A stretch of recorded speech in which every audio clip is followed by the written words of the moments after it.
প্রথমে তালটাকে ভালোভাবে ধুয়ে এনেছি। আজকে এই ভিডিওর মাধ্যমে আপনাদের দেখাবো সম্পূর্ণ একটা গোটা পাকা তাল থেকে কিভাবে মাড়ি বের করতে হয়। তাহলে আপনারা দেখতে থাকুন।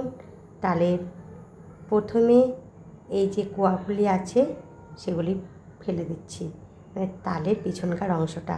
খুব সুন্দর করে তালটাকে আমি ছাড়িয়ে নেব, খোসাগুলো পাই টু পাই আপনাদেরকে দেখাচ্ছি। এগুলো দেখার আছে, শেখার আছে।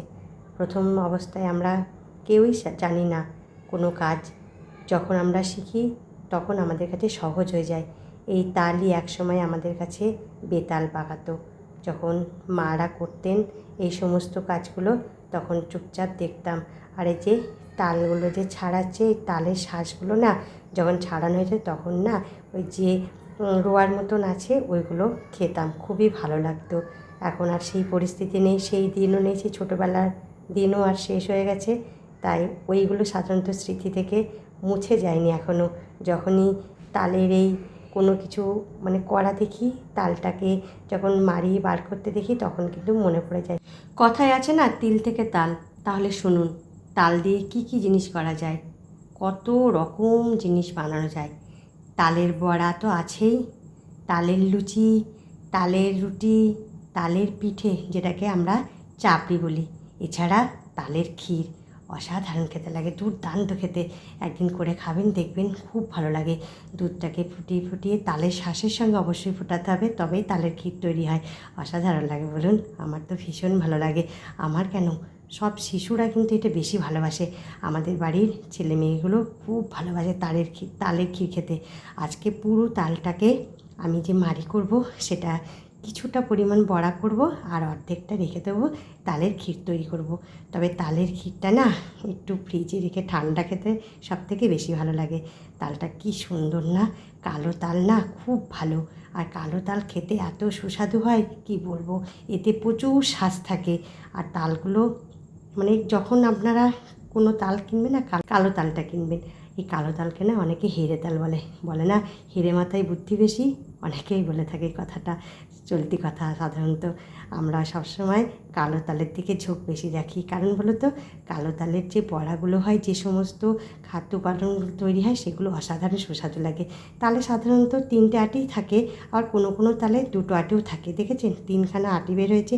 আবার আরেকটা কথা বলি, এই আটিগুলো কিন্তু না একটা দারুণ জিনিস হয়। কী বলুন তো, ছোটোবেলায় আপনারা অনেকেই খেয়েছেন, বুঝতেই পারছেন নিশ্চয়ই কী বলছি।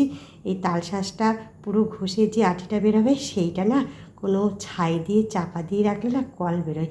আর ওই কলটা খেতে দুর্দান্ত লাগে, বিশ্বাস করবেন না, এখনও সেই ছোটোবেলাকার কথা মনে পড়ে যায়।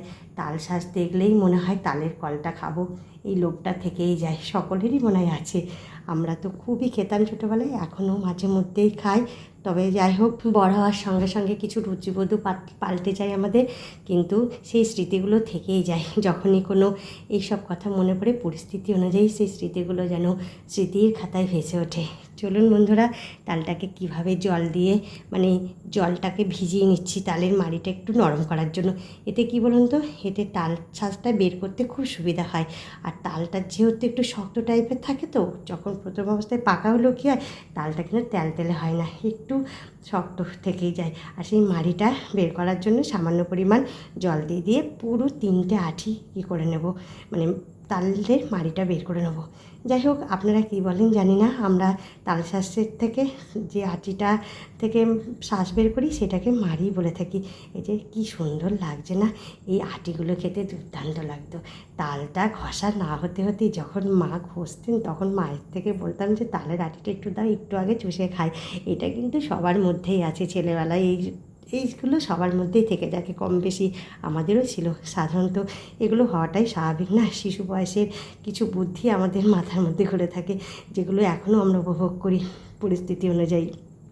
ঠিক আছে, চলুন বন্ধুরা, পুরো তালের মানে সম্পূর্ণ তালের থেকে কিভাবে, তালের মানে আটি থেকে কিভাবে আমরা মাড়ি বের করছি সেটা সম্পূর্ণ দেখাচ্ছি। খুবই ভালো লাগছে। এই শেষের দিকে এই মাড়িগুলো আমি মানে জল দিয়ে একটুখানি ভিজিয়ে রাখছি, কারণ এতেও কিন্তু অনেকটা মাড়ি থেকে থাকে। তাই সেই আটিগুলো এখন ঘষে নেব। প্রত্যেকটা আঁটি সুন্দর করে ঘষাও হয়ে গেছে। যাই হোক, যতটা পাওয়া যায় একটু বাদ দেবো না। এখন কতটা মাড়ি হয়েছে দেখেছেন? মাড়িটা কি সুন্দর দেখতে লাগছে, অসাধারণ দেখতে লাগছে। এই মাড়িটা দিয়ে যে কত কিছু করব, কত কি মনে মনে ভাবছি, কিন্তু বিশ্বাস করবেন না, এই তালের জিনিস করতে খুব খাটনি, প্রচুর পরিশ্রম হয়। সেই কখন থেকে তালটাকে ছাড়ানো, ঘষা মাজা করছি, তারপরে এই মাড়িটুকু বের করতে পেরেছি। চলুন বন্ধুরা, ভিডিওটি অনেক দীর্ঘ হয়ে যাবে, আর বেশিক্ষণ টানবো না। ততক্ষণে আপনারা সুস্থ থাকবেন, সাবধানে থাকবেন, ভালো থাকবেন। আর আমার আজকে তাল ঘষার ভিডিওটি কেমন লাগলো অবশ্যই জানাতে ভুলবেন না। আর ভালো লাগলে একটু লাইক কমেন্ট করবেন, আর যদি খুবই ভালো লাগে একটু শেয়ার করে দেবেন। এই ভিডিওটা দেখার জন্য আপনাদেরকে ধন্যবাদ জানাই। টাটা।